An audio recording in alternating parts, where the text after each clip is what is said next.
আজি ବି ଜଳାଇବ ତାତି ଭୀଷଣ ଖରା ଓ ତାତି ପ୍ରଭାବରେ ଅଧା ଓଡିଶା ଟକଟକ ହୋଇ ତାତିବ। ସବୁଠୁ ଭୟଙ୍କର ତାତିରେ କଲବଲ ହେବେ ପଶ୍ଚିମ ଓଡିଶାବାସୀ।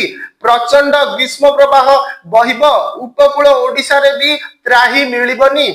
ଭୀଷଣ ଗରମ ଓ ଗୁଳୁଗୁଳିରେ ଆଉଟୁ ପାଉଟୁ ହେବ। ପାଣିପାଗ ବିଭାଗ ଏଭଳି ପୂର୍ବାନୁମାନ କରିଛି। 17 ଜିଲ୍ଲାକୁ ୟେଲୋ ୱାର୍ଣ୍ଣିଂ ଜାରି କରିଛି ପାଣିପାଗ ବିଭାଗ।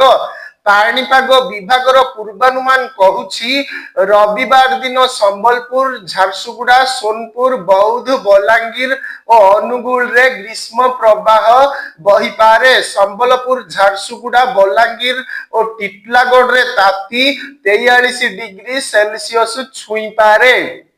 ଅନୁଗୁଳ, ବୌଦ୍ଧ, ଭବାନୀପାଟଣା ଓ ସୁନ୍ଦରଗଡରେ ତାପମାତ୍ରା 42 ଡିଗ୍ରୀ ରହିପାରେ। ଢେଙ୍କାନାଳରେ 41 ଡିଗ୍ରୀ ଓ ବରଗଡ, ମାଲକାନଗିରି ଓ ବାରିପଦାରେ ତାତି 40 ଡିଗ୍ରୀ ରହିବ ବୋଲି ପାଣିପାଗ ବିଭାଗ ଆକଳନ କରିଛି। ତେବେ ଆସନ୍ତାକାଲି ଠାରୁ ତାତିରୁ ସାମାନ୍ୟ ଆଶ୍ୱସ୍ତି ମିଳିପାରେ।